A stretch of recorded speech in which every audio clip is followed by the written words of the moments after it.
بیچاره کرد تو رو هم که آواره کرد، خدا کنه همینا به سرش بیاد.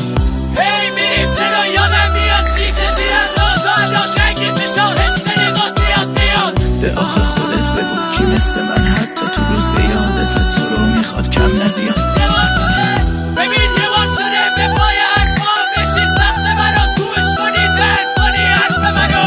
فقط یه بار ازت یه چی میخوام گوش بده، دوست دارم کجا میری نمت درو وایسا درو. فقط یه بار دیگه هزار دیدنت واسه من آرزوشه، دوست دارم قلبم میگه. اصلا نمیشنوی داری میری بدون من، داخل کشتی منو فرشته بیروح من. میریز عشق چشم من وقتی ازت حرفی میشه، یه کاری میکنم دیگه هر کاری کنی پیدام نشه. نموندی پای حرفاتو زدی زیر هر چی که بود، کسی رو از دست دادی که یه روزی عاشق تو بود. هنوزم عوض نمی کنم با کل دنیا، همون یه تاره بوی مشکی بلند تو. تو شکستی قلبم و خراب کردی حال منو، رفتی باش مبارک حل بساز آینده تو.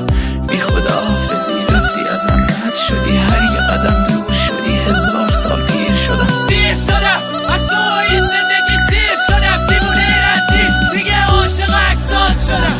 چشمم به یه حلقه توی دست چپت سمت چپ سینه من یه درد ناجور گرفت. فکرم همش پیش اونه، مثل منه یه بوس رازیش میکنه از بیشونی توی خونه. ببین انقدر برات میخونم کل شهر عاشق چشمای مشکیت کنم. دیگه خیلی دیر اومدی، تنهایی ما دوست دارم دیگه، عمرم دوباره عوض عشق کنم.